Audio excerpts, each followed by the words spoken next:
पूर्णिमा की वो रात कैसे मेरे जीवन की अमावस की रात बन गई और कैसे उस रात ने मुझसे मेरा सब कुछ छीन लिया।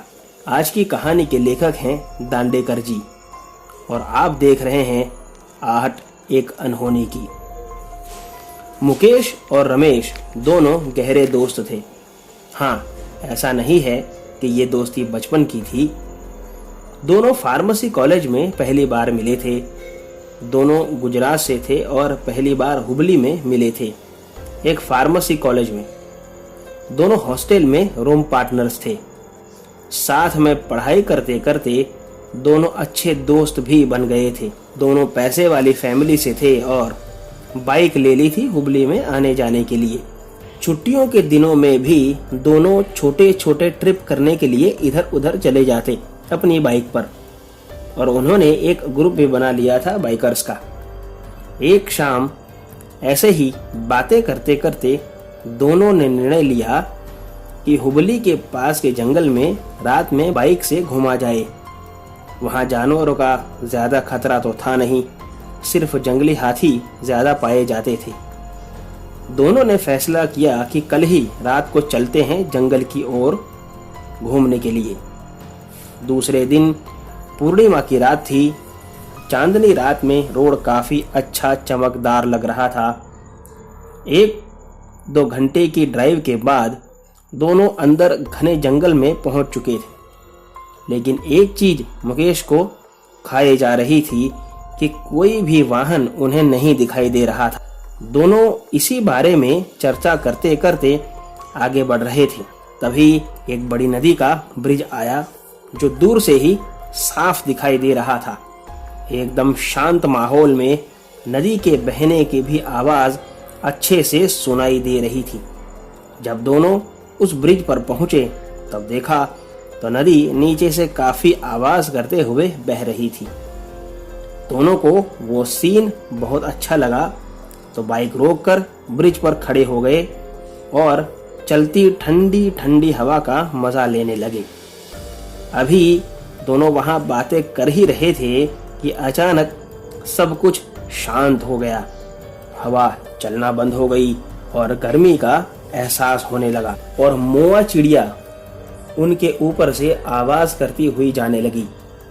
मुकेश ने तुरंत कहा कि यार, ये सब कुछ ठीक नहीं लग रहा है मुझे यहाँ पर। मोआ चिड़िया का बोलना और उसकी आवाज सुनना शुभ नहीं माना जाता। चल यहाँ से चलते हैं। दोनों ने जाने के लिए अभी कदम बढ़ाए ही थे कि एक लड़की उनके सामने से होते हुए गुजरी और नदी में कूद गई। दोनों अभी कुछ समझ पाते उसके पहले उस लड़की की दर्दनाक चीखें सुनाई देने लगी। मुझे बचाओ, मुझे बचाओ, मैं डूब जाऊंगी, मुझे तैरना नहीं आता। रमेश ने आवदे खाना ताव और सीधा नदी में कूद पड़ा उस लड़की को बचाने के लिए। रमेश पानी में कूदकर उसके पास गया तो वो दिखाई देना बंद हो गई। रमेश को लगा कि वो डूब गई। तब लंबी सांसें भरता हुआ रमेश भी गहरे पानी में गया, लेकिन वो लड़की उसे नहीं मिली। मुकेश ने कहा कि रमेश, ये सब कुछ ठीक नहीं है, तू जल्दी से बाहर निकल। रमेश हाँ में सिर हिलाता हुआ नदी के किनारे जाने लगा और मुकेश उसके लिए ब्रिज क्रॉस करके नीचे उतरने लगा उसे बाहर निकालने के लिए। रमेश तैरते तैरते जैसे ही किनारे पर पहुंचा, मुकेश ने देखा कि वही लड़की जो ब्रिज से नदी में कूद गई थी अचानक से वहां आ गई और मुकेश की नजर के सामने रमेश पर हमला करते हुए कूद पड़ी। और उस समय वो काफी भयानक और डरावनी लग रही थी। बड़े बड़े दांत और लंबे नाखूनों से उसने रमेश का सीना चीर दिया और मुकेश ये सब देखकर वहीं बेहोश हो गया। काफी समय के बाद जब रमेश को होश आया तब वो पुलिस और गांव के बाकी लोगों से घिरा हुआ था और नीचे उसके जिगरी दोस्त की लाश पड़ी हुई थी। पूछताछ के बाद मुकेश को पुलिस ने छोड़ दिया काफी दिनों बाद उसे पता चला कि उस ब्रिज पर शिकार होने वाला उसका दोस्त उस चुड़ैल का 30वां शिकार था। तो दोस्तों, आज की कहानी में बस इतना ही। अगर आपको कहानी पसंद आई हो तो वीडियो को लाइक और चैनल को सब्सक्राइब जरूर करें।